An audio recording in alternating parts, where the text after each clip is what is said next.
And if all goes, I don't know. I don't know what that means. Well,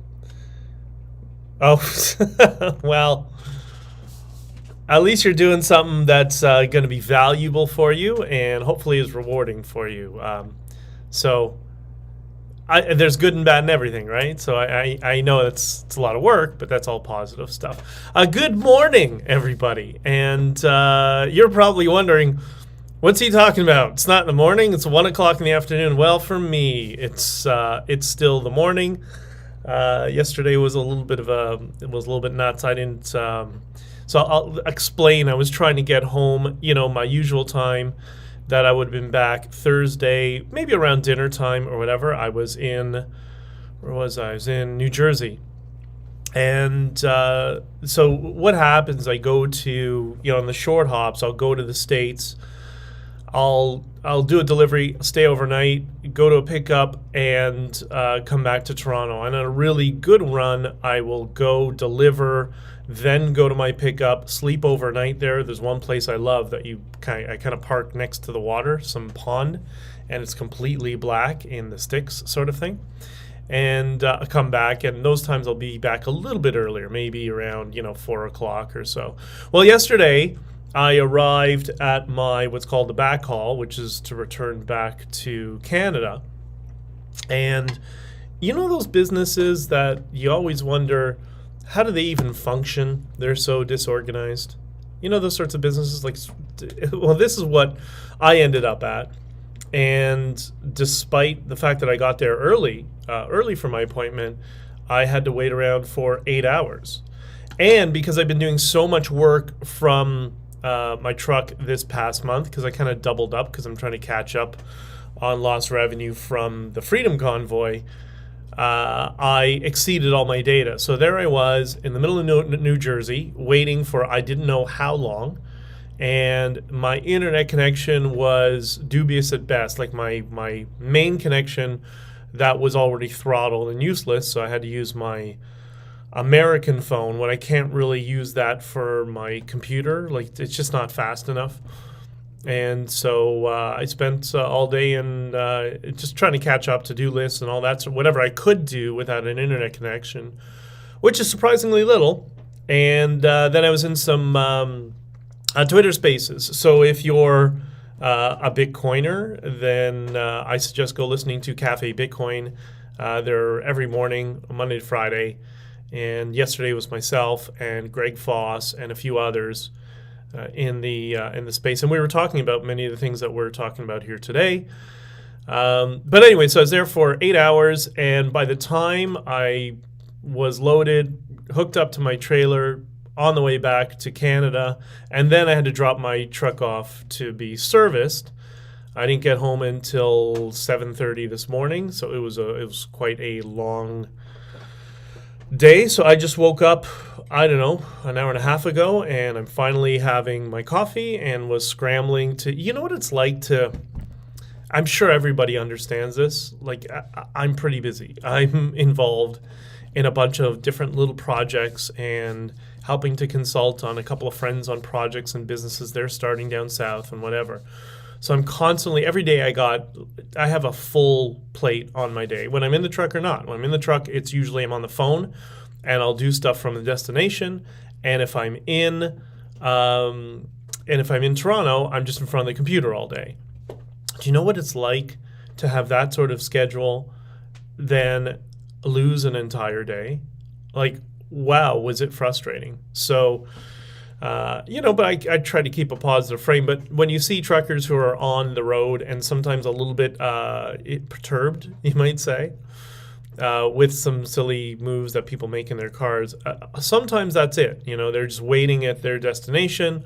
They got screwed over, whatever the issue is, and then somebody cuts them off, and they're already quite frustrated as it is. Thank you, everybody who's joining on Instagram. Thank you for all the waves. I think that's what I do, so I'm sending waves back to you. Hannah, it's good to see you. Naveen, Con George, and so yeah, here we are. So for me, it's the morning, so you got to excuse me. This would normally be done at 8, 9 o'clock whenever I do it. Thank you for everybody who's here.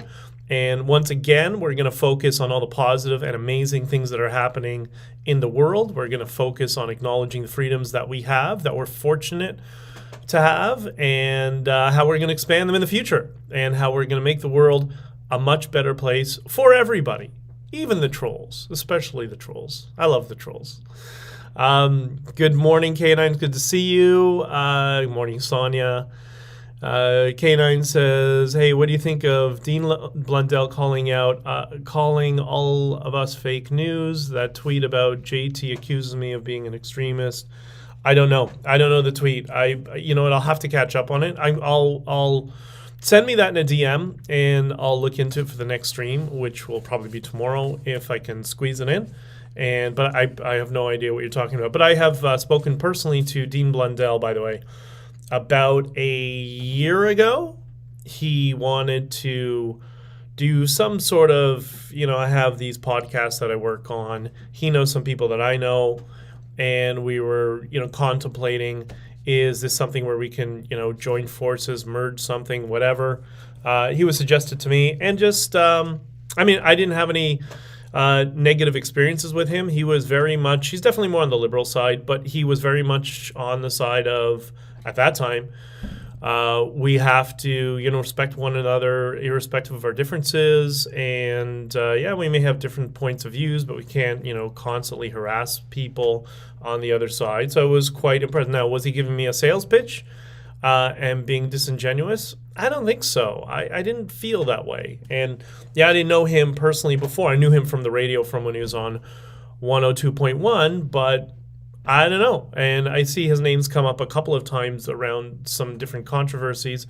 I don't know what it is. I'll take a look, and we'll talk about it. Good morning, Jennifer and James. Oh, by the way, so Jennifer and James are amongst, this group of Twitter friends, we'll call them. A lot of people, especially through the cerveza sickness, a lot of people found each other and found different groups, and a lot of people really needed support. I know some people who went through some severe mental health issues as a result of all the lockdowns.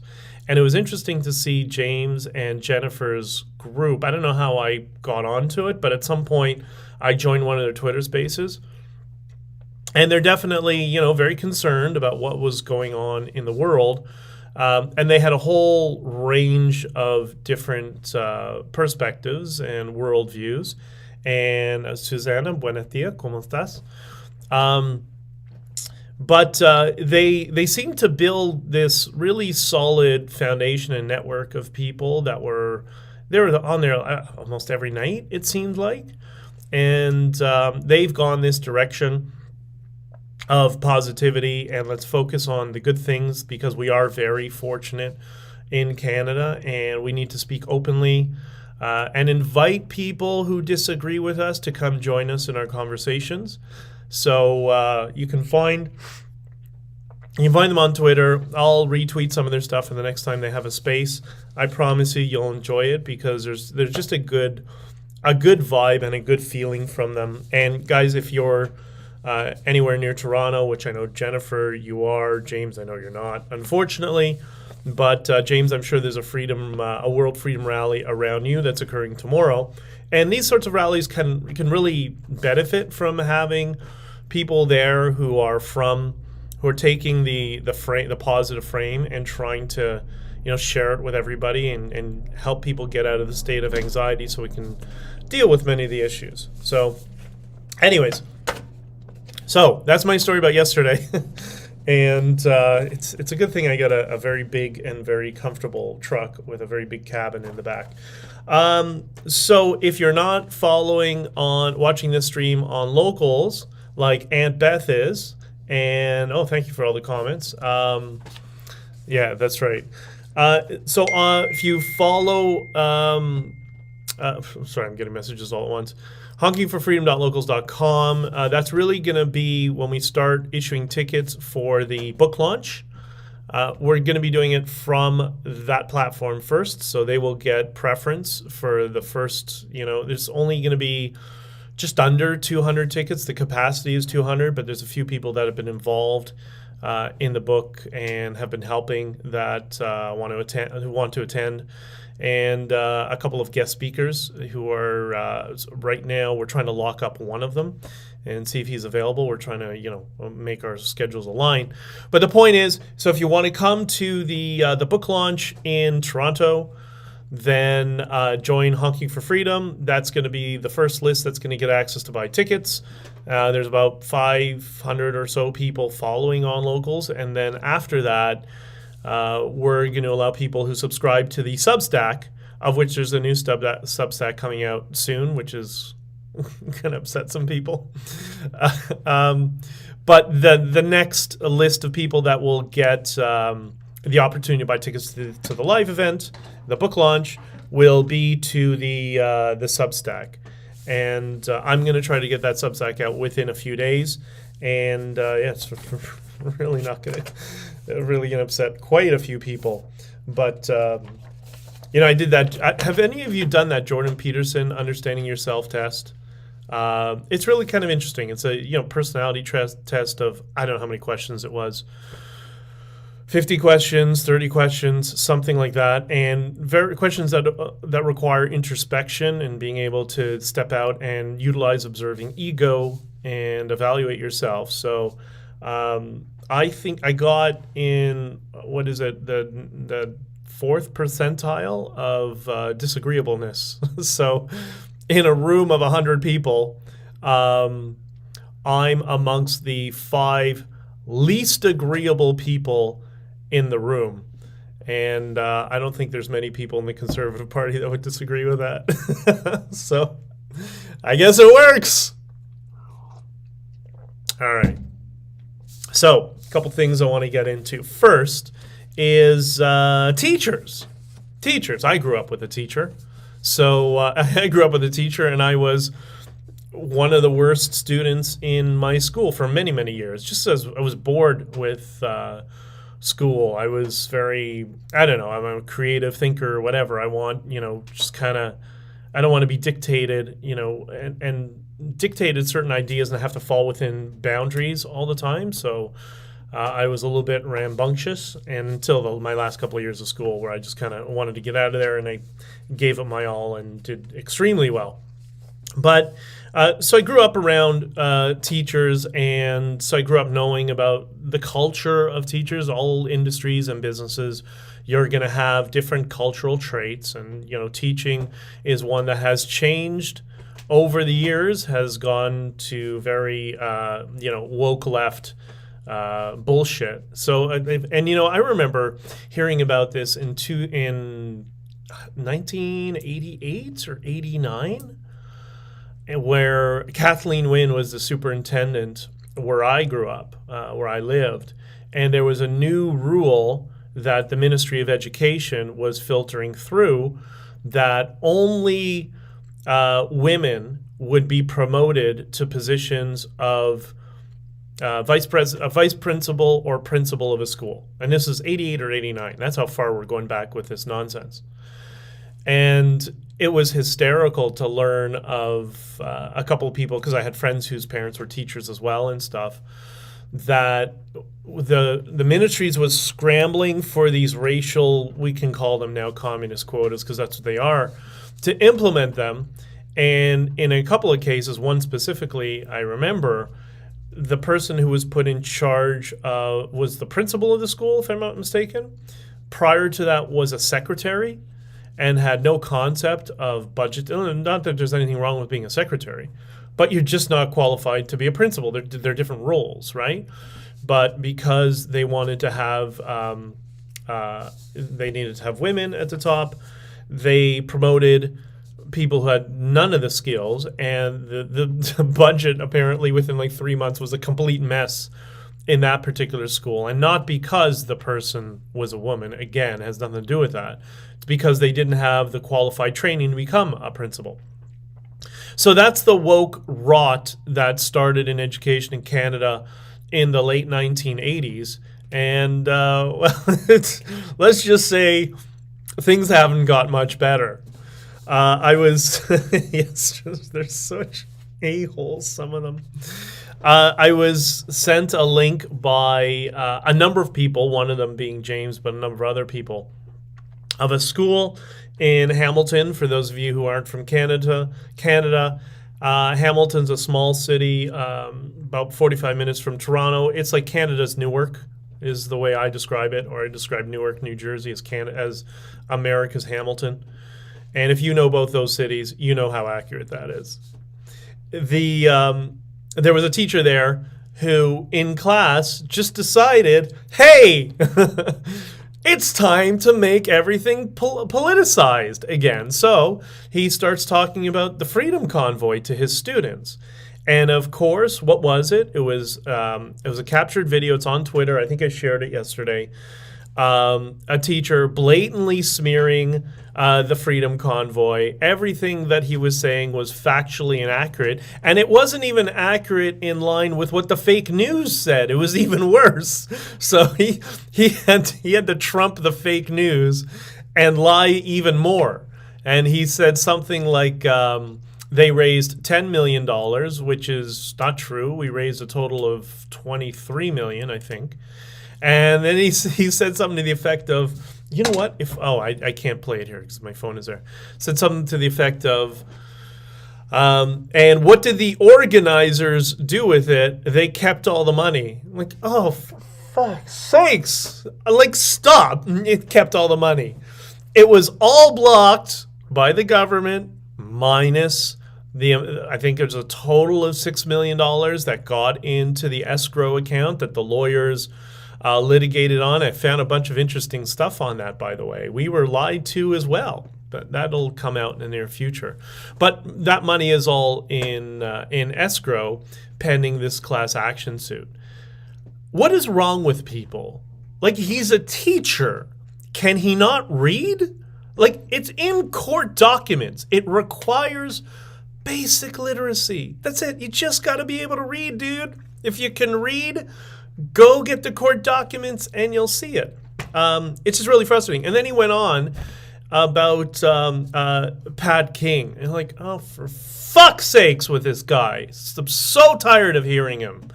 This loser volunteer who wouldn't go away, who he kept trying to get rid of, that Tamara kept trying to tell him to leave because of his stupid comments. He's discussing. I love when people talk about Anglo-Saxons and the Anglo-Saxon race, and they don't understand that the Anglos and the Saxons were two different groups who merged. Like, zero knowledge of history. You can't be more ignorant than that guy. It's just so it's so frustrating. Notwithstanding what happened to him and being put in jail, we can't live in a country where people who have stupid opinions are put in jail. It was really, really frustrating. But so again, the teacher's got to double down. I'm going to grab a smear for here. Must grab a smear for here and put it all into a milkshake of smears, and I'm going to give it to my impressionable students. Because, you know, as Marx said, everything needs to be politicized. And that's really become the culture of education in Canada. They're veiled Marxists. And like all Marxists and all communists, they're cowards. They'll never tell you openly and honestly. They got to do it quietly. But that's the state of our education. I know, positive, right?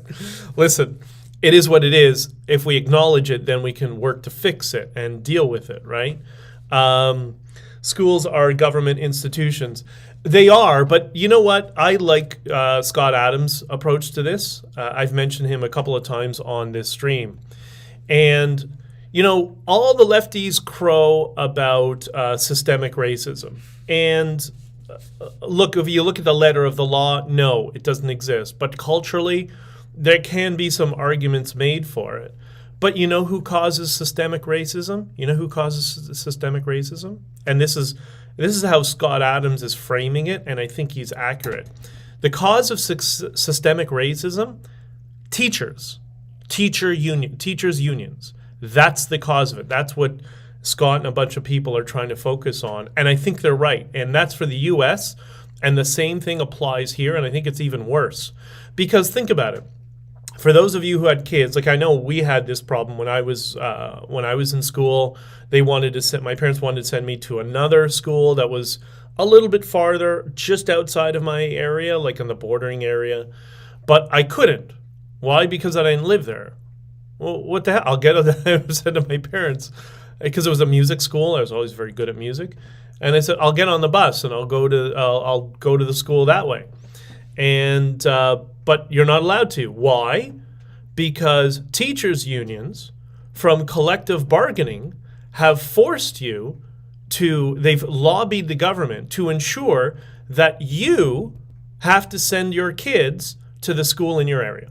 And if you want to send your kids to a better school, you can. So if you're from, an inner city school, like in Toronto, if you live at Jane and Finch, and you decide, you know what, I have a high-functioning child who really needs to be in an atmosphere with a good program that students have access to the best teachers. Because look, the reality is every school's different. That there are some that are better than others, which is what my parents were trying to do with me, although I went to a really good school.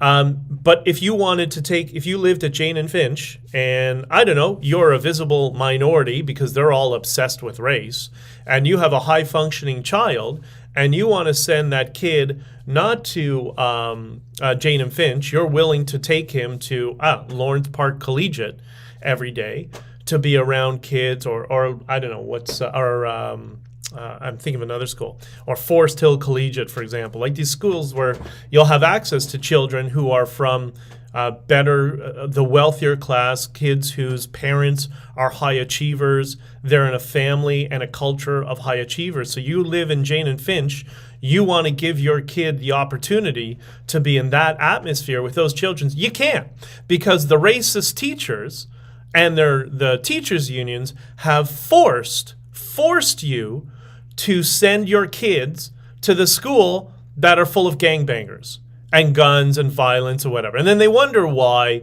children, many of them, go in that direction. It's the teachers' unions. You know what? Scott Adams is 100% correct. It is the teachers' unions that are the cause of the systemic racism. Just like Prime Minister Blackface is the most racist person to hold office in Canadian history. So now we know. So now we got to destroy the teachers' unions. We'll mark that on the list as something to go. But anyways, and this has been going on for a very, very long time. So what do you think I should do about this teacher in Hamilton? Do you think I should let it go? I don't think I should let it go.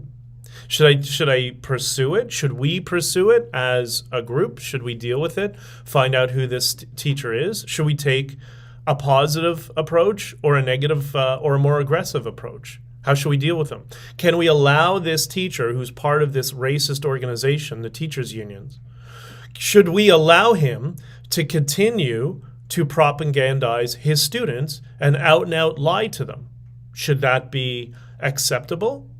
Or should he be what politicians use this word all the time and they never mean it? Should he be held accountable? Should the I think it's a Halton or Hamilton school board, should they be held accountable for this? I don't know. But I have some ideas, some good positive ways to, because again, we need to bring those people in. As much as they're a little bit lost in their worldview, we need to figure out a way to reach them or the people around them. So I don't know, something to look at. So I'm going to put a little asterisk here that maybe this is something we're going to revisit. K9, no, pursue it and educate them in a proper manner, turn them to this side. But that's the only thing is that's a process, and that requires, I can't do that on my own. That requires all of us in some way, shape, or form to get engaged in this PR battle or this PR war, which is what's going on right now. Ken, schools are a cesspool of woke indoctrination. Dude, you have no idea. My ex, for a year and a half, worked for one of the school boards, and I think I drove her insane. I've never seen somebody so depressed because she was a very high functioning, very highly intelligent person, and she couldn't believe there were people who went out of their way to do as little work as possible or zero work. Like, it was insane. It was to the point that it was making her depressed, that people could be that lazy and care that little. That's the reality of what goes on in these boards of education, and that's not something new, right? Most of them have been taken over by community organizers, activists, aka unemployable people, and that's what that's the creep in our education system. And Beth on Local says, if we leave the teachers to continue to tell lies to our kids would not only believe the truth, but not open to listening and hearing the other side of the story, the real truth. Yeah, and they're doing exactly what the Chinese do about Tiananmen Square. The Chinese Communist Party has been doing that on the Tiananmen Square massacre since it occurred. And there are many people in China who are completely unaware that the CCP committed that massacre in Tiananmen Square. Now, they come here and they learn quickly, and that's part of the reason they've targeted artists like Ai Weiwei, who I don't always agree with his political view, but you want to hear all sides of the story, right? And so yeah, we're using Chinese communist smear tactics in our education system in Canada. We don't have any problems at all, right? Okay, the next thing to pivot to is, this is important, I just touched on it earlier, for those of you who are in Canada. Well, not only in Canada, in something like 40 countries. Tomorrow is the World Freedom Rally, and you may or may not have seen some of this going on for the past couple of years, where people are protesting and marching weekly, usually on Saturdays, from what I understand. I know in Toronto for sure that it's on Saturdays, and I know some of the people who've been attending there since the beginning. It's happening all over the world. So I think it's every quarter, if I'm not mistaken, they'll have a World Freedom Rally, and then in every country, people are having weekly rallies. It's in approximately 40 countries: Canada, Australia, USA, the United Kingdom, all across Europe, South Africa, Latin America, Puerto Rico, Argentina, 40 countries in total, and multiple cities. So I was shocked yesterday. I noticed there's a rally in Toronto, Montreal, Hamilton, I think Niagara Falls as well. Some Americans are coming and getting together with the Canadians. I was thinking if I could, leave the one I'm going to and meet up with them, but I just won't have enough time. So this is happening all over the world. It's been happening all over the world for 2 years, and I don't see anything in corporate or legacy media about it. Do you? Like, not even a smear. Like, they're too afraid to even mention it in passing. It's kind of funny. What does that tell you about legacy media, corporate media, if you will, and our political class? Because they're basically one and the same. What does that tell you?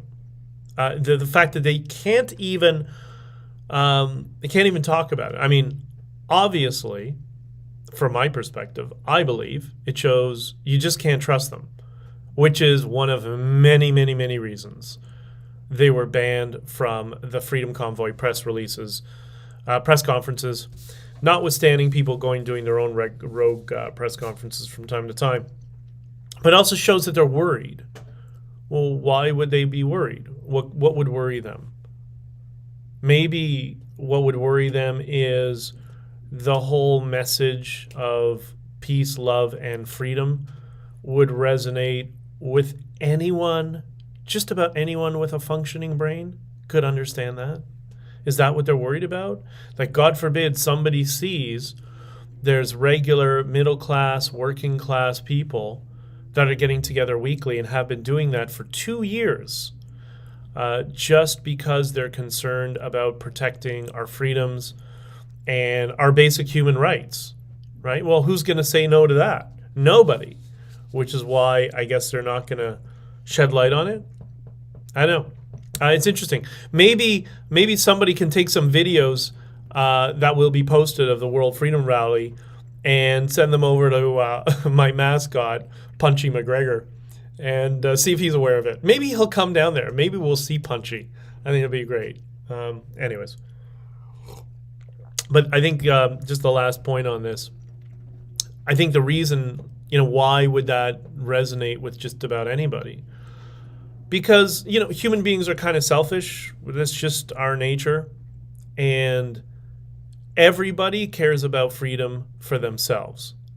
Even the extremists on the far left, they don't believe in freedom for everybody. They believe in it for themselves.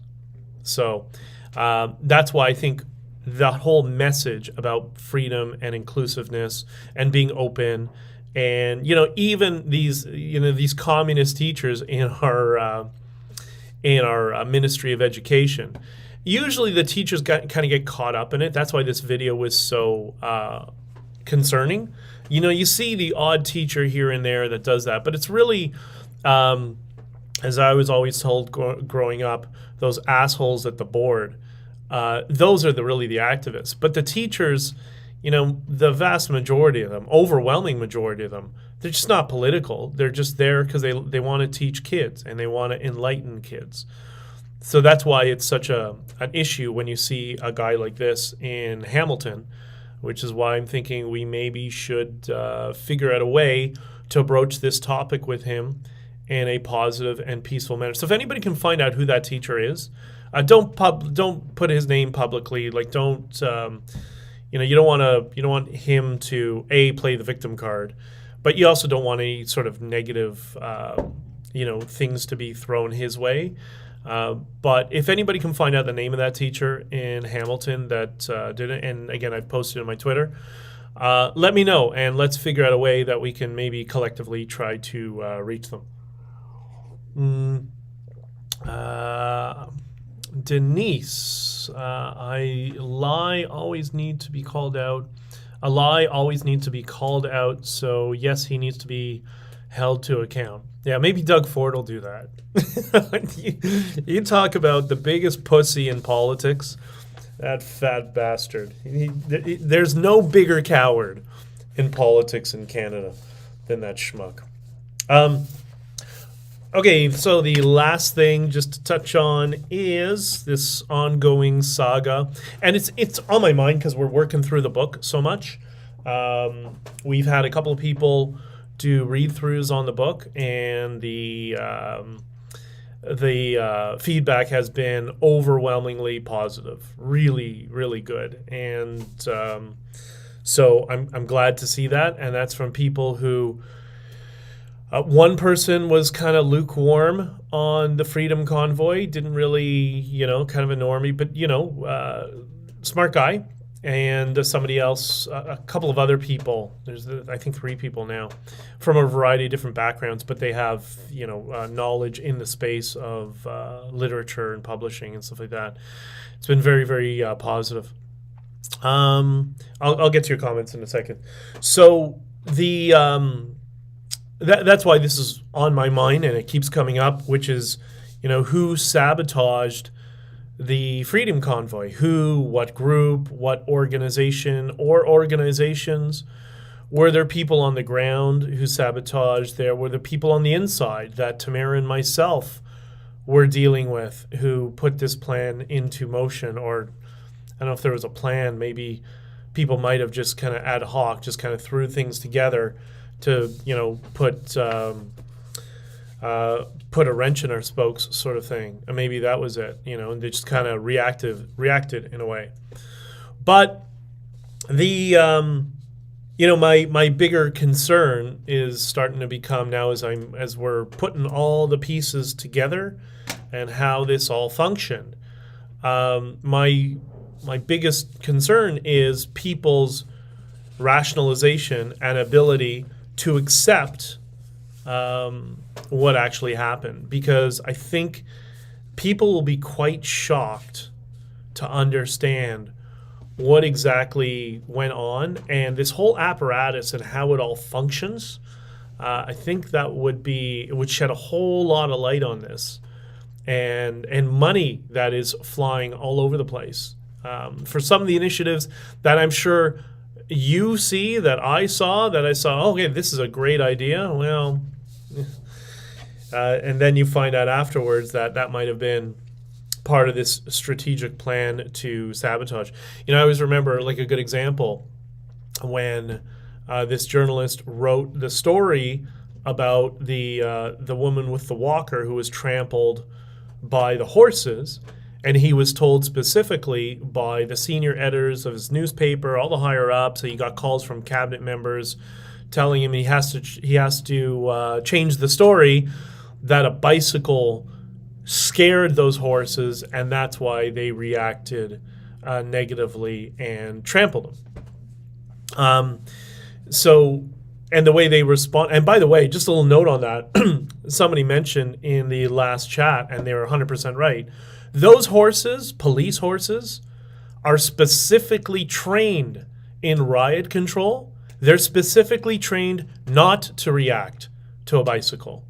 So that never would have happened anyways. So that's how fake the fake news are. So what they've done is, in the case of that journalist, instead of telling him he's no whatever, they just tried to take a couple of stabs at his credibility, and they had other people who will just say anything and write anything, write counter narratives in the newspaper. So they don't go after him directly, they go after him indirectly and discredit, or at least call into question and say, well, there's two sides of the story. There wasn't two sides, there was one side. But, and that's the way they do it. They kind of chip and eat away. And that's the sort of thing that I think we were seeing during the Freedom Convoy. So my thought exercise is to ask you this. What if you found out that the group or people or apparatus, whatever you want to call it, or groups, that sabotaged the Freedom Convoy were the people on our side? The people who were waving the Canadian flags and freedom, rah, rah, rah, free speech, all that sort of stuff. What if it was a group of those people? We're fighting for mandate, we're fighting against the mandates, we're fighting against all this sort of stuff, we're fighting for your freedom. What if some of those groups who parrot exactly that rhetoric were the ones who at the same time were also sabotaging us? What if we would do that? What if it was like, I don't know, what's a good example? What if it was like a media organization, and let's say there's a right-wing media organization, okay? And I'm not saying it is, and it's not who you think and whatever. This is just a thought exercise.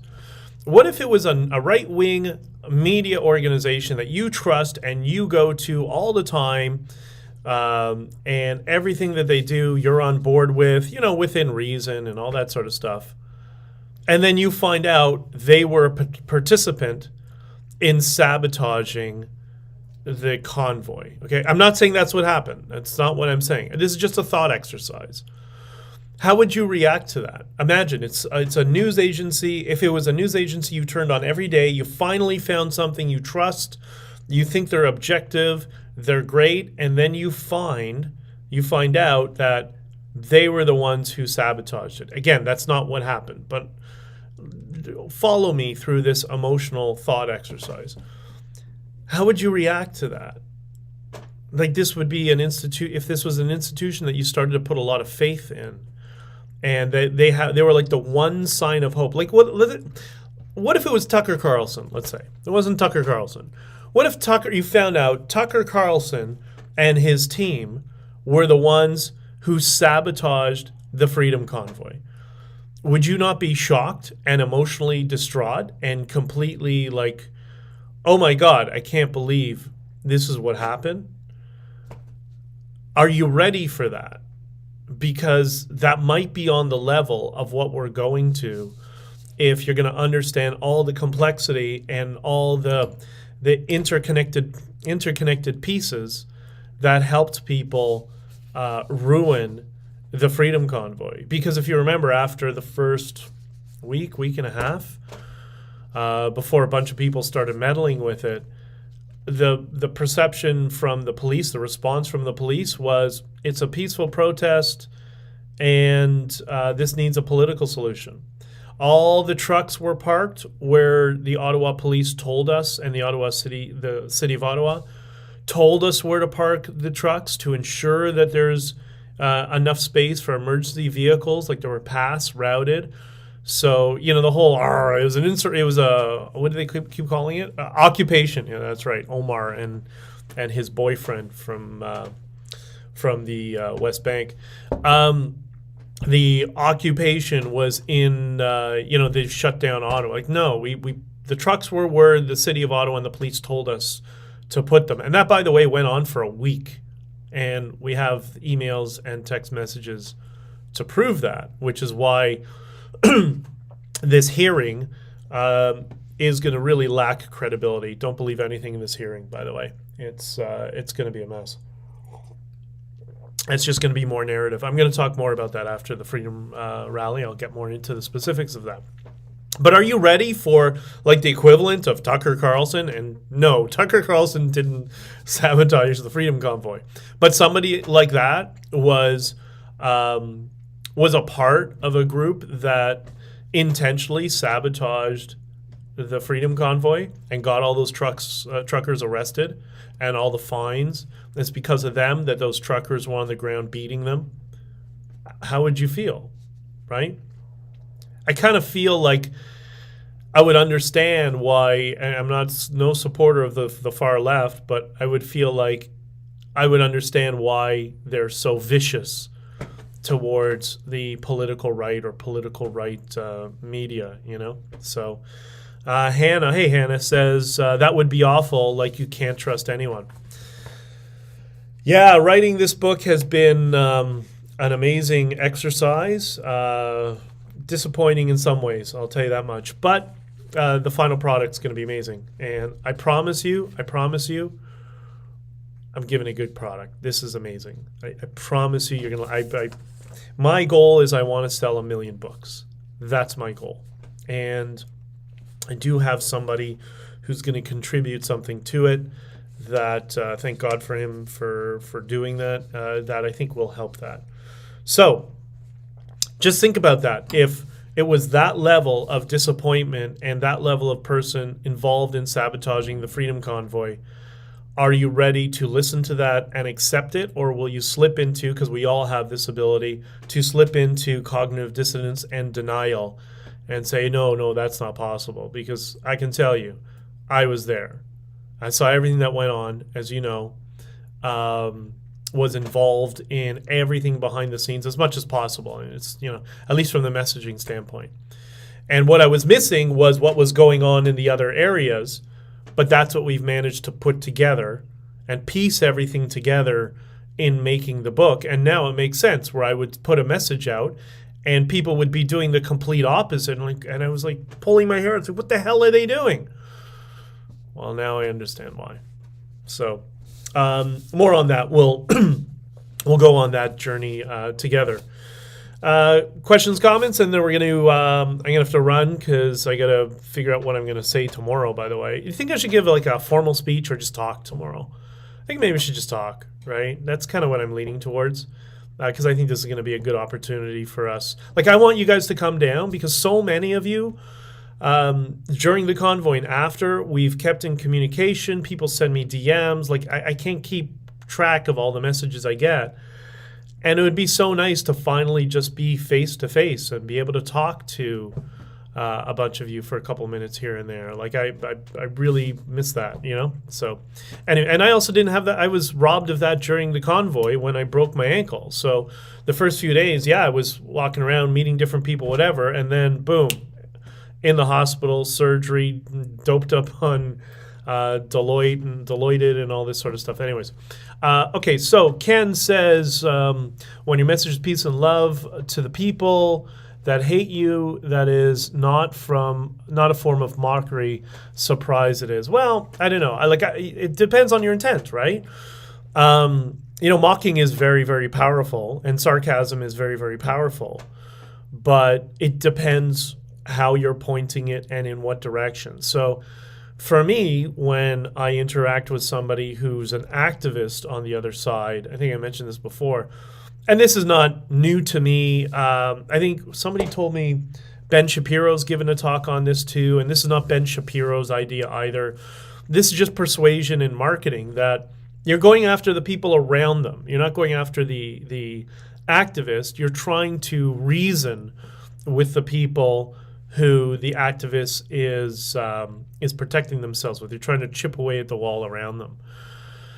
But anyways, okay, we got some back and forth with K9 and Ken in Ottawa. I let them freedomers is what Twitter calls freedomers is what Twitter calls freedom fighters. They're out there now, BJ. Freedomers, really that. They need to get some more. They need to get some new communications people. Free dumbers. Ugh. That makes us look good. You know what? Let them use that. Yeah, I don't know what's with them. They used to be good at public relations, propaganda, whatever. And now they're just free dumbers. Oh, wow. It's not the same as what the convoy to Ottawa was. Listen, that was a once in a lifetime thing. And it was amazing. And what was disappointing for me, I saw there's a lot of attempts to kind of relive that experience. You're not going to relive that experience. That was Canada's Woodstock. Now is to celebrate and to talk about it. Oh, hey, I can post the comments on the screen. You see, that's awesome. See how little I know about what I'm doing here? All right, let me know if you guys can see it. So yeah, I don't think what we should be doing is trying to relive the convoy, because there's going to be so many other things that we can do moving forward. One will be to ridicule this hearing and the judge. Fucking idiot. But that's besides the point. I'll get to more of that after. James says, oh, now I can read it better. Oh, wow. Oh, wow. Beautiful. I feel there are people who want to demonize us on the right. Yeah, there's people who want to demonize us all over. Listen, this is a common tactic that happens. Why do you think it's always the same old parties in control? Because there are people who are paid to be subverters on all sides to protect the current infrastructure of what we have, to ensure there's no competition. You know, they all talk about the free market, but none of them actually like competition. It's crazy. Ken's 100% correct. So this is funny. There's a YouTuber I love. He's called his channel's called Dr. Randomer Cam, and he's from England. His name is Stevenson. I can't remember his name. Anyways. He's hysterical. He's the funniest thing ever. He's done him and V, which is a Romanian V. V does this, both of them, but V does a really pointed one, comparing memes on the right versus memes on the left, and the memes on the left are like this mental pretzel that you got to loop through to kind of get what their narrative is, because they're spinning it. Like, it doesn't make sense. So they got to turn the world upside down with all these presuppositions that are inaccurate. And the right just puts a picture. Like, it's just, and you know exactly what they're saying. That's how you can tell the difference between something that is just blatant attempts at lowbrow propaganda versus something that is just a play on what you all can see with your own eyes. Salman, hey brother, where's your coffee, bro? My coffee is right here. I didn't have milk this morning, so I found this. I had some, what's that powder? The Coffee Mate I had from way back when. Hasn't killed me yet, so but my coffee's good. Where is yours? We should all be sipping coffee and having coffee together, unless you're like my buddy Mike, who's British, and it's always got to be tea, and it's always got to be an argument about tea. Sonia, Trudeau must go, still trending with 191,000 tweets. Yeah, I think also part of that, though, is manipulation of the algorithm. So not only do the lefties do it with the bots, the right does it as well. And you see that when they don't like what I or other people say, all of a sudden, you'll see this API script that comes out that's being posted to Twitter, attacking people, personally. So they do it on both sides. So how much of that is organic? I'm sure a lot of it is. He's just, unusually unpopular. He's at the point where where Trudeau should resign. There's something somebody told me many years ago when I started learning about politics. They said when your leader is around the 20% mark in his approval rating, it's time to go. That's just kind of an unwritten rule. That's when it's time for you to step aside and have somebody else take over. And in many ridings, he's as low as 8% now. So it's just him and some extremists trying to hold on to power at whatever cost and try to figure out how they can smear. And they're trapped right now because either if they wait to call an election, which I don't think they will, I don't think they're that dumb in terms of messaging and strategy. But if they wait, then we have potential economic collapse. We have Pierre becoming more polished in his attacks, more popular, more Canadians become aware and watch him dressing down Trudeau. That will just kill his popularity even more. So they can't let that go on. But he's down as low as 8% in some ridings, and the only strategy that's been utilized in the Liberal Party since Jerry Butt was running it, because remember, he was running, I think Dalton McGuinty as well, is where he really, started. Was he chief of staff of Dalton McGuinty, or is really high up there?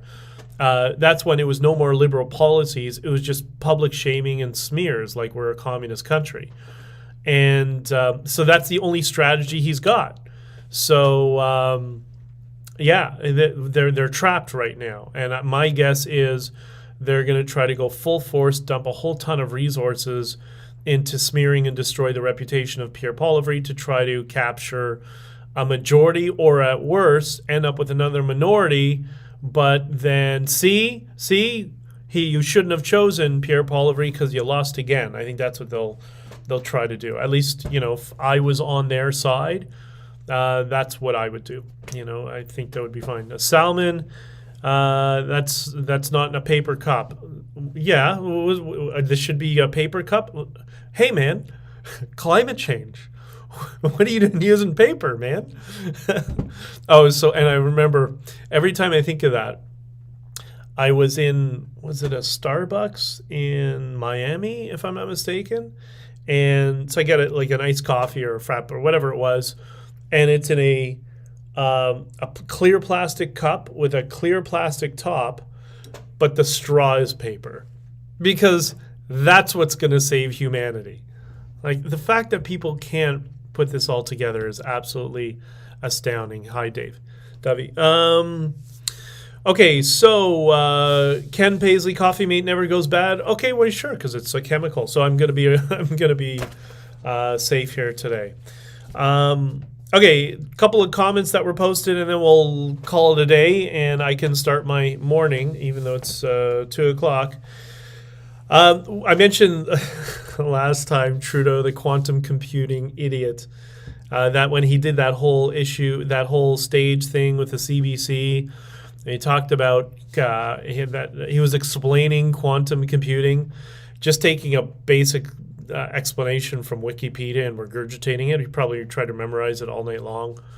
And that's because he doesn't understand Bitcoin, which is, I don't know, when was blockchain invented? In the mid-70s, I think, is when the first blockchain database was developed.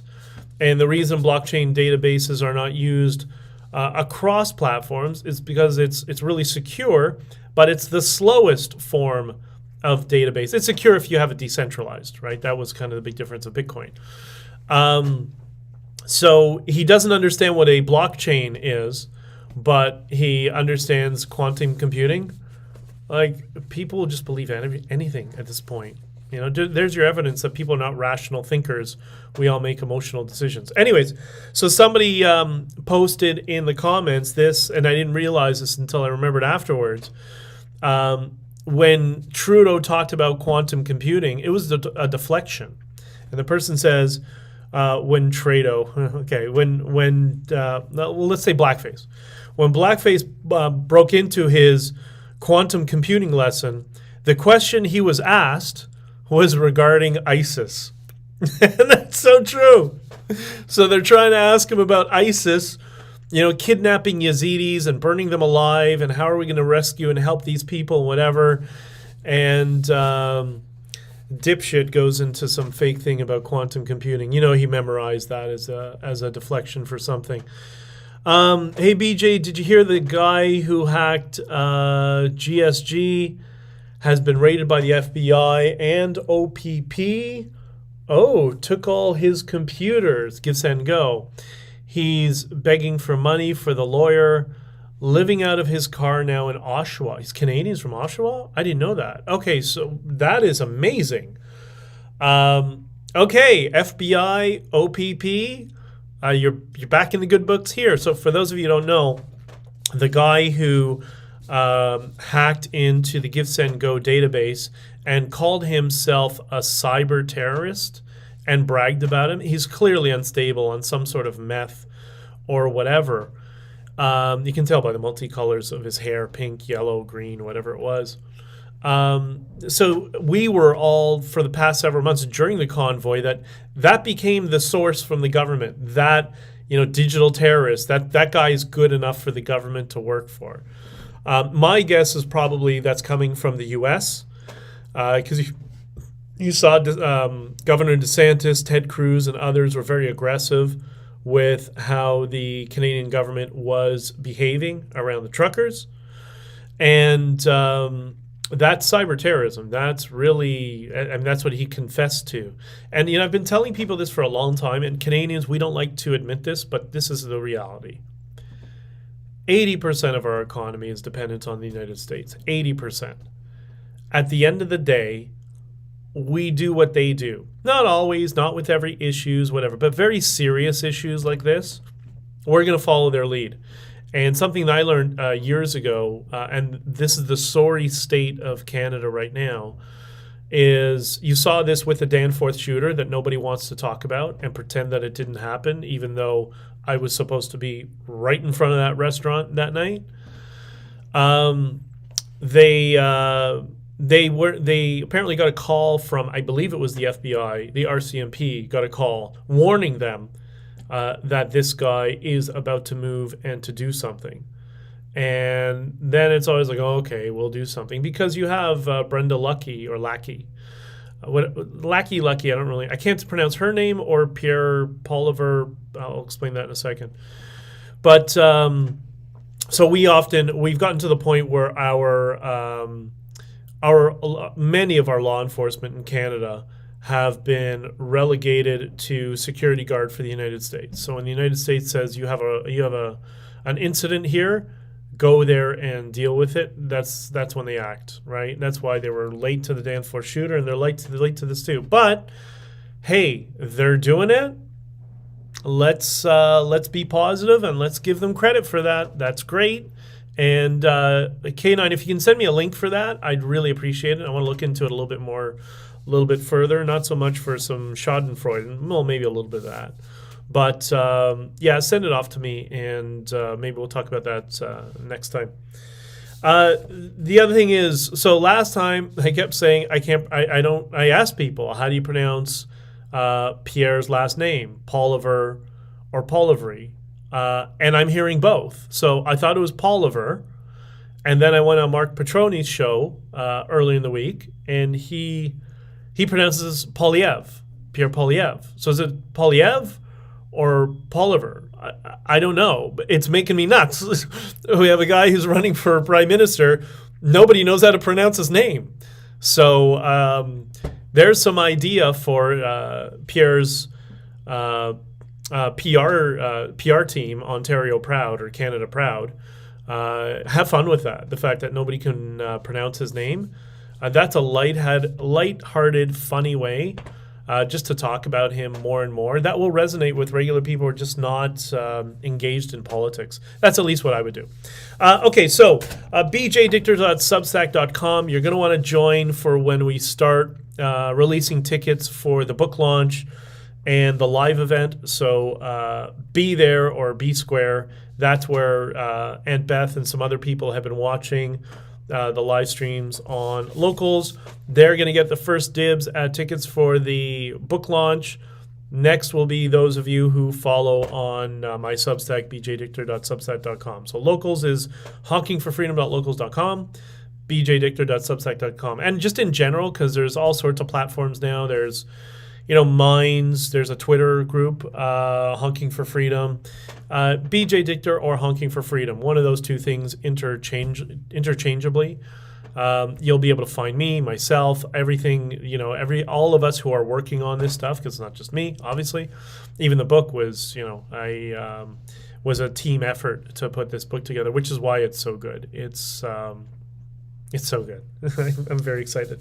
And that's it. So if you're going to be anywhere near Twitter Spaces, Jennifer and James, I don't know if you're still here. I don't know when you're going to be hosting another group, but let me know. Send me an invite. I thought you were going to do one last night, but I didn't see it. So whenever you do one, let me know. It'll be great to catch up and talk to you. Whoever is in Toronto, I say it like an American. Whenever it's in, if you're anywhere near Toronto on Saturday, please come on out and let's finally see each other, shake hands, breathe the same air, and celebrate freedom together. And Ken Paisley, I will be getting this book. Hope there will be an audiobook too. Ken, I promise you will enjoy it, because one thing I wanted it to be, despite all the negativity around it, I wanted it to be a positive story. And it seems, I think we've achieved that. So you're going to like it. Anyways, okay, I got to run. Salman, thanks for joining. David Mark, okay, thank you for joining as well. Thank you, everybody who's joining. Aunt Beth, I'll be with you in a second on Locals. Give me 1 second, because you gave a whole bunch of comments, so I'll go through them. K9, I hope you're doing well. And all of us, send our love to K9. She's been wonderful. And she's dealing with some, annoying medical stuff. So for all of our friends, we want to shout out to them and hope the best for them. And that's it for today. And I will talk to you all soon. And let's see you on the weekend. Come on out, okay? Be safe and have an amazing day. And be kind to everybody you see today. Bye.